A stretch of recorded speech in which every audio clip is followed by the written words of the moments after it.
안녕하십니까? 지난 3주간 투자 성과라는 제목으로 여러분과 대화를 나눠보겠습니다. 부제는 S&P 500, 미국 고배당주, 금, 암호화폐 각 35대, 35대, 10, 20의 비율입니다. 미국 시간으로 18일, 1월 8일에서 13일 동안의 실업급여 청구 건수가 18만 7천 건인 것으로 나왔습니다. 이 수치는 직전 주보다 16,000건 감소한 수치입니다. 아래 그래프가 실업급여 청구 건수 수치를 표시한 것인데요. 최근 이렇게 실업자 수가 내려가는 것을 알 수 있죠. 전일인 17일 날 12월 소매 판매가 0.6% 급증한 것으로 나타났습니다. 이러한 두 수치는 미국 경제가 탄탄하다는 것을 나타내고 있습니다. 노동시장이 예상보다 견실함에 따라서 연준이 3월 금리 인하를 할 것이라는 기대감이 감소했습니다. 지난주 중순 미국채 10년물 금리가 상승했습니다.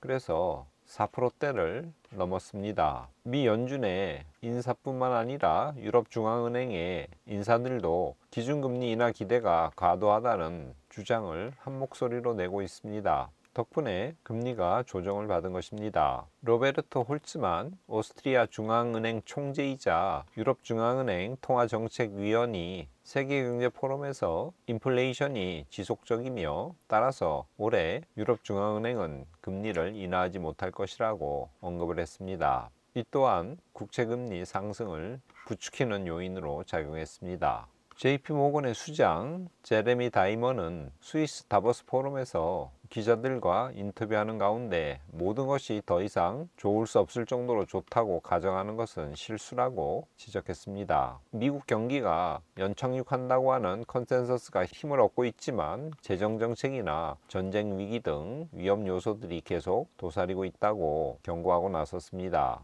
전 세계가 중앙은행들의 엄청난 통화 부양을 받았다는 점 잊지 말아야 된다고 강조하면서 자신은 신중한 편에 가깝다며 올해와 내년에 우리는 많은 것에 직면할 것이라고 경고 아닌 경고를 하고 나섰습니다. 여기 10년물 국채금리 한 달 차트인데요. 최근 금리가 꾸준히 상승하는 것을 알 수 있죠. 4.13%까지 올라왔습니다. S&P 500 연초부터 보면 2%가량 올랐습니다. 특별히 지난 금요일 날 많이 상승했죠. 나스닥 차트 3.69% 연초 대비 올랐습니다. 마찬가지로 지난 금요일에 상승이 돋보이죠.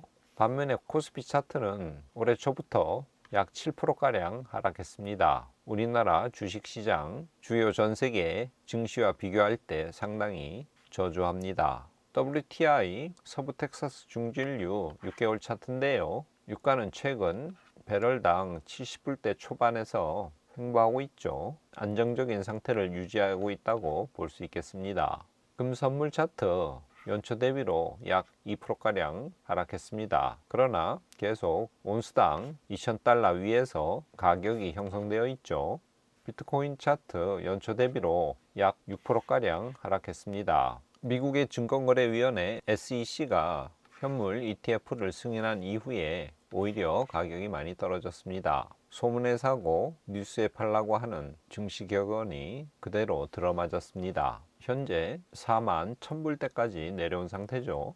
정리해 보겠습니다. 미국 시간으로 17일 12월 소매 판매가 고조되었다는 데이터가 발표되었습니다. 그 다음날 신규 실업급여 청구 건수가 발표되었는데요. 직전 주보다 16,000건 감소한 18만 7천 건으로 집계되었습니다. 이 수치는 3주 연속 감소한 것으로 미국의 노동시장이 매우 견조하다는 의미입니다. 소매 판매도 굉장히 좋고 노동시장도 안정적이라는 의미에서 연준이 3월 금리를 인하할 것이라는 기대가 하락하면서 국채금리가 최근에 더 올랐죠. 국채금리 강세 국면으로 전환되었습니다. 그래서 10년물 국채금리가 4%대를 넘었습니다. 지난 금요일 반도체주를 중심으로 한 기술주가 호조를 보였습니다. AMD가 7% 이상, 그리고 브로드컴이 거의 6%가량 상승했습니다.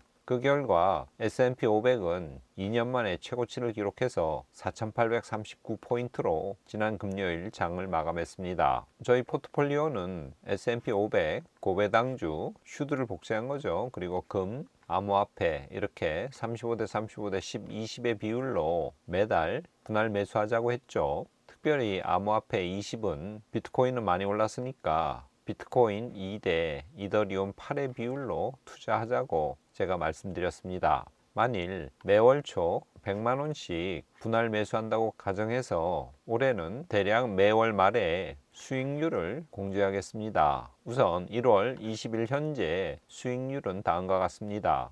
여기 S&P 500 35%, 고배당주 35%, 금 10%, 암호화폐 20%죠. S&P 500은 에이스 미국 S&P 500 ETF를 사고요. 고배당주는 소울 미국 배당 다우존스를 구매하는 것입니다. 금은 KRX에서, 비트코인, 이더리움은 암호화폐 거래소에서 사는 거죠. 올해 초 1월 2일 날 각각의 가격은 이렇습니다. 현재 1월 19일 또는 1월 20일 날 각 종목의 가격은 이렇고요. 투자액을 100만원, 그래서 35만원, 35만원, 10만원, 비트코인 4만원, 이더리움 16만원으로 가정하면 현재 수익률은 이렇게 됩니다. 그래서 평균 3.56%의 수익을 달성했습니다. 수익률까지 합친 총 자산은 이렇고요. 그래서 100만원 대비 103만 5,500원가량의 자산으로 불어났습니다. 이 3.56%는 나스닥이 올해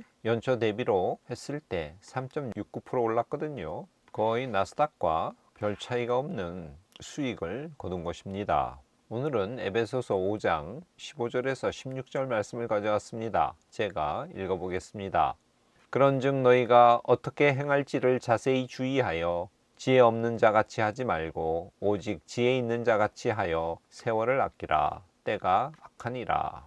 1월도 3주나 지났습니다. 여러분, 새해 첫날 세웠던 계획 그리고 각오가 잘 시행되고 또 지켜지고 있는지요? 스스로 반문해 보시기 바랍니다. 잠시 인생이 뭘까 생각해 봤는데요. 어느 시점에 태어나 세월의 흐름에 몸을 맡겼다가 이 생을 뜨는 잠시 한순간의 이벤트라고 비유해 봤습니다. 물론 우리 신앙인의 입장에서는 그 안에 하나님의 섭리와 뜻이 감추어져 있고 또 우리는 피조물로서 청지기로서 본분을 다해야 되고 해야 할 의무가 있죠. 우리 이 삶이란 것은 하나님께서 은혜의 선물로 주신 것이고 그래서 살아가면서 많은 기쁨을 누리기도 합니다. 바울은 오늘 에베소서 본문에서 행할 때에 주의를 기울일 것을 촉구하고 있습니다. 어떻게 행할지를 자세히 주의하여 이렇게 말씀하시죠. 주의를 기울인다는 것은 집중해서 모든 신경을 다 써서 행동하라는 것입니다. 지혜로운 자처럼 살아가라는 거죠. 특별히 세월을 아끼라고 권면하고 있습니다. 그 이유는 때가 악하기 때문이다. 그렇게 말씀하고 계십니다. 경우에 두런두런 시청자 여러분, 이번 한 주도 어떻게 행할지를 자세히 주의하여 지혜 있는 자 같이 하고 때가 악하기 때문에 세월을 아끼라고 하는 바울의 말씀을 늘 마음에 담고 하루하루를 살아가시는 여러분 되시기를 바랍니다. 끝까지 시청해 주셔서 감사합니다. 오늘은 이것으로 마치겠습니다.